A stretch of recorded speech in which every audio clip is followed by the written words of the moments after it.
Përshëndetje. Maqedonia për të 6-ën herë me radhë mori rekomandimin për çeljen e negociatave për antarësim në Bashkimin Evropian. Por kësaj radhe ky rekomandim beti në hijen e kritikave të shumta. Dhe pikërisht për të folur për raportin e fundit të Komisionit Evropian, i ftuar inbox shtatës zëvendës kryeministri për çështje europiane Fatmir Besimi. Zoti Besimi, faleminderit që pranuat ftesën. Zoti Besimi, cili është vlerësimi i përgjithshëm i qeverisë së Maqedonisë sa i përket raportit të fundit të Komisionit Evropian për progresin që ka shënuar vendi? Fillimisht duhet të them që është jashtëzakonisht e rëndësishme që Maqedonia edhe këtë vit ka rekomandim për të filluar bisedimet me Bashkimin Evropian. Dhe ne jemi të vetëdijshëm se një përsëritje e rekomandimit për të 6-ën herë, gjithsesi që ndikon në pritjet e qytetarëve dhe vetë në dinamikën e reformave, mirëpo është jashtëzakonisht e rëndësishme që edhe këtë vit të mund të përqendrohemi drejt për drejt në agjendën e reformave dhe në temat të cilat janë të shënuara në raport sa u përket temave siç janë gjyqësori, liria e shprehjes, marrëdhëniet e mira ndërretnike dhe zgjedhja e çështjes së emrit. Pra, vetë rekomandimi është një mundësi plus që të përqendrohemi në këto tema që janë jashtëzakonisht të rëndësishme. Duhet të them që vlerësojmë që raporti është dokument pune, është dokument objektiv me të cilin ne tani më po përqendrohemi në të gjitha ato kritika dhe sugjerime që janë të shënuar aty, që të mund gjatë kësaj periudhe apo vitit që vijnë që të tregojmë progres. A mjafton në rekomandimi kur dihet që pati edhe shumë kritika apo vërejtje serioze në raportin e Komisionit Evropian? Si shihni ju këto vërejtje? Pra, janë shqetësim, paraqesin shqetësim për kabinetin qeveritar dhe si planifikoni të reagoni ndaj këtyre vërejtjeve? Gjithsesi, më thënë, siç përmenda, e rëndësishme është që ka rekomandim, mirë po aq më shumë e rëndësishme dhe ajo që do të na marrë më tepër kohë gjatë kësaj periudhe janë vërejtjet të cilat shënohen në atë raport. Pavarësisht se vërejtjet kanë një ton më rigoros ose më diplomatik, për ne janë çështje serioze që duhet të përqendrohemi gjatë kësaj periudhe dhe ajo do të jetë angazhimi jon në ditët që vijnë dhe gjithë vitin. E para që do të bëjmë, tani me njëherë kemi filluar me bërë një analizë, ashtu quajtur gap analiza, të shohim krahasimisht ajo që ka qenë parapar për vitin që shkoi dhe si është vlerësimi i Bashkimit Evropian. Në të njëjtën kohë po bëjmë përgatitjet e një plani aksionar me të cilën brenda muajit qeveria edhe zyrtarisht do ta miratoj për të marrë hapat konkret lidhur me këtë dhe në ndërmjet kohë derisa bëhet ajo ditët që vijnë duke filluar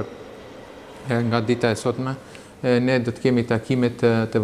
vazhdueshme me të gjithë pjesëtarët apo aktorë të rëndësishëm në këtë proces, që të jetë procesi sa më gjithëpërfshirës. Kështu do të kemi me shoqatat jo qeveritare, sektorin civil, me përfaqësuesit e mediave dhe gazetarëve,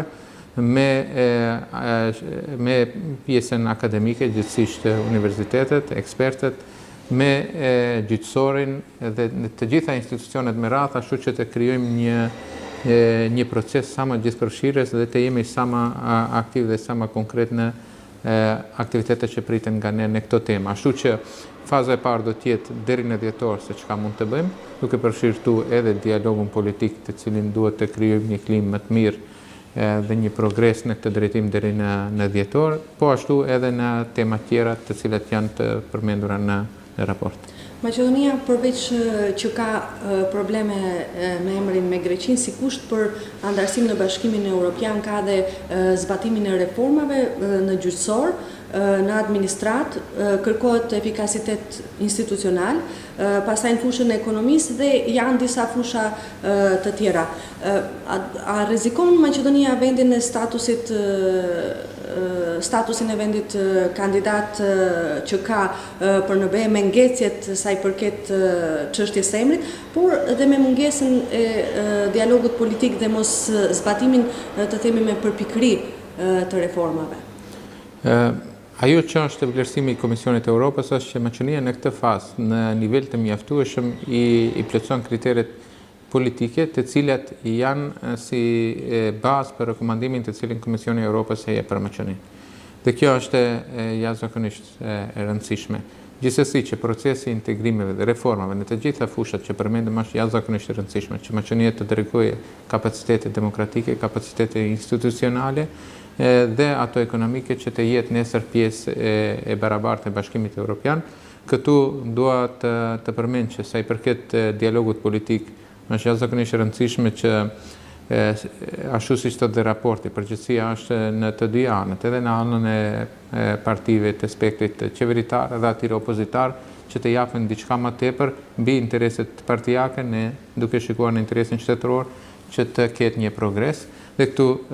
sidomos të theksoj që është më rëndësi që VMRO dhe LSDM të tregojnë një progres në këtë dimension, ndërsa në dialogun politik në dallime që parashtrohen aty, mirë po gjithashtu është më rëndësi në gjyqësor, ajo që kërkohet, domethënë raporti përmend që Maqedonia është në një fazë të avancuar të legjislacionit, mirë po ajo që pritet është një implementim më i mirëfillt të legjislacionit, një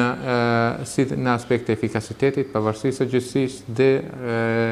qasje e cila do të rritë cilësinë e gjyqësorit dhe do të krijojë një besueshmëri më të madhe të sistemi gjyqësor në Republikën e Maqedonisë për një gjyqësor të drejtë. Ajo gjithashtu që është më rëndësi të krijohet një ambient dhe një klimë dhe përshtypje më e mirë në drejtim të lirisë të shprehjes, dhe kjo është gjithashtu një vlerë demokratike të cilën vlerëson Bashkimi Evropian dhe ne do të përkushtohemi që të tregojmë që kemi kapacitete edhe në këtë drejtim të jemi sa më gjithëpërfshirës dhe të krijojmë një situatë më të mirë për Republikën e Maqedonisë. Dhe marrëdhëniet e mira ndërretnike janë një temë që jashtëzakonisht rëndësishme në raport dhe përcjellën nga Bashkimi Evropian, që të rritim mirëbesimin ndërmjet komuniteteve në Republikën e Maqedonisë, përmenden raste që janë sfiduese gjatë kësaj periudhe, që marrëdhëniet e mira ndërretnike janë një detyrim të cilën ne duhet ta bëjmë për të mirën tonë, dhe këtu përmendet edhe analiza kualitative që pritet të bëhet sa i përket implementimit të marrëveshjes së Ohrit. Kur jemi tek çështja e emrit dhe integrimi euroatlantik i Maqedonisë, a ekzistojnë dallime brenda koalicionit qeverisës në këtë drejtim, pra brenda VMRO, DPMNE-s dhe BDI-s? Se përket çështjes së emrit, për herë të parë në raport theksohet shumë qartë që çështja e emrit është një nga temat kryesore që paraqitet edhe si pengesë në proceset e integrimit europian të Maqedonisë, dhe gjithashtu kërkon Komisioni i Evropës që të ketë kyçje më proaktive leadershipit të Bashkimit Evropian, një gjë që kemi theksuar gjatë tërë kohës dhe tani shifet se është pjesë e raportit, dhe një progres në drejtim të negociatave me qëllim që të krijohet një moment sa më i përshtatshëm me këta. Unë personalisht besoj që tani me përbërjen e re të komisionit dhe deklaratave të komisionerit të ri Han dhe iniciativave tjera për Ballkanin, siç janë procesi i Berlinit apo kancelaria gjermane dhe të tjerë, që të krijojmë një atmosferë të re në këtë drejtim, se përket pozicioneve brenda koalicionit për këtë çështje, do të them që në fillim të koalicionit ne bëm një komunikat të përbashkët si partner të koalicionit, para se të fillojnë negociatat, që jemi marrë vesh për prioritet kryesor të jenë integrimi euroatlantik i vendit, dhe ne punojmë në këtë drejtim. Çështja e emrit është një temë e cila drejt për drejt ndikon këtë proces, dhe ne jemi të interesuar që kjo të gjejë një zgjedhje të mundshme sa më shpejt. Ne kemi, sipas asaj që e shohim si proces, vlerësojmë se duhet një kyçje proaktive nga të dyja palët, duhet të jemi konstruktiv në këtë kuptim të dyja palëve, Maqedonia dhe Greqia, që të japim mundësi zgjidhjes. Ajo që ka më shumë interes në këtë moment është fakt që Maqedonia ka më tepër interes që ky proces të ecë më shpejt, për shkak se ne jemi të interesuar të jemi antar e Bashkimit Evropian. Dhe angazhimi është i pakontestueshëm, qoftë i joni si partner koalicioni, qoftë i qeverisë, që të kemi një progres për çështjen e emrit. Së fundit, kjo është edhe interesi i qytetarëve, të cilët janë prononcuar edhe në raportin e fundit që doli nga anketa e IRI-t, mbi 70% e qytetarëve vazhdojnë të tregojnë interes dhe të shohin Bashkimin Evropian si një pikë e rëndësishme për Republikën e Maqedonisë. Pak më parë ju thatë se marrëdhëniet ndërretnike janë të rëndësishme. Komisioni Evropian gjithashtu rekomandon një qasje më proaktive dhe të përbashkët ndaj promovimit të shoqërisë shumë etike e inkluzive. A mund të flitet për këtë kur dihet se vazhdon me të madhe realizimi i projektit Shkupi 2014, që është projekt të themi ekskluziv etnik, të paktën deri tani? Ajo që përmendet në raport për marrëdhënien ndërretnike është një mesazh shumë i rëndësishëm. Mesazhi është që të punojmë të krijojmë, të krijojmë aktivitete apo të jemi promovim të relacioneve ndërretnike që do të rrisën mirëbesimin. Këtu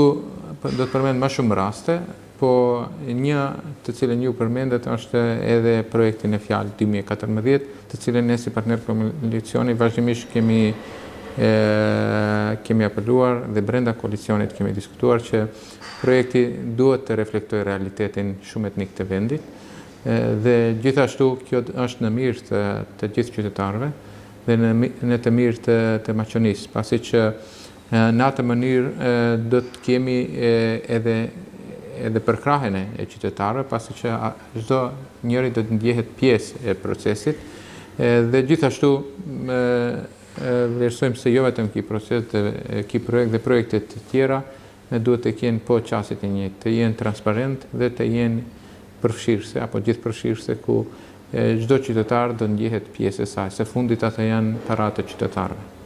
Për fund të doja një pyetje, dihet që një ndër fushat në cilat kritikohet pushteti është liria e medias. Dihet që edhe dialogu me komunitetin mediatik nuk është se po funksionon. Çfarë do ndërmerret në këtë drejtim? Keni ndonjë plan konkret? Po, ne se përket mediave vitin që shkoi dhe është pjesë e këtij progresi, raportit të progresit është ndryshimet të cilën u bën ligjet për media dhe shërbime audiovizuale. Me një komunikim, me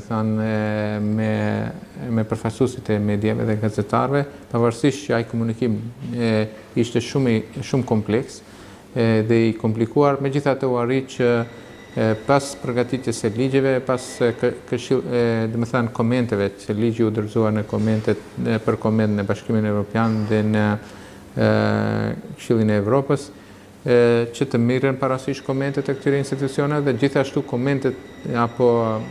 vërejtje që erdhen disa nga ato vërejtje, me njerë pas u miratuan ligjet në Parlamentin e Maqedonisë, brenda 2 javë u bën ndryshimet adekuate të ligjeve të posaciellura sipas marrëveshjes apo sipas komenteve dhe rekomandimeve që vinin nga përfaqësuesit e mediave dhe ideja ishte të vazhdojë ky komunikim edhe në të ardhmen. Moment tjetër i cili u bë ishte një nga kërkesat që të publikohen të gjitha raportet sa i përket kampanjave informative të qeverisë në media dhe ajo për 3 vitet e fundit tani më është e shpallur në webfaqen e qeverisë dhe normalisht këtu mbeten edhe shumë tema të cilet duhet të realizohen në këtë drejtim dhe unë vlerësoj se një komunikim transparent, i sinqert me shoqatët e gazetarëve dhe me përfaqësuesit e mediave do të japë rezultatet e veta. Ne jemi të përkushtuar në çdo fjalë dhe në çdo temë që shkruan në raportin e progresit që të adresojmë, të punojmë në atë drejtim që gjatë këtij viti të dëshmojmë që pavarësisht që Maqedonia nuk ka marrë zyrtarisht datë për filluar bisedimet, ne realizojmë reformat të cilat pritet që të i bëjmë në drejtim të integrimit evropian. Zoti Besimi, faleminderit. Faleminderit dhe ju.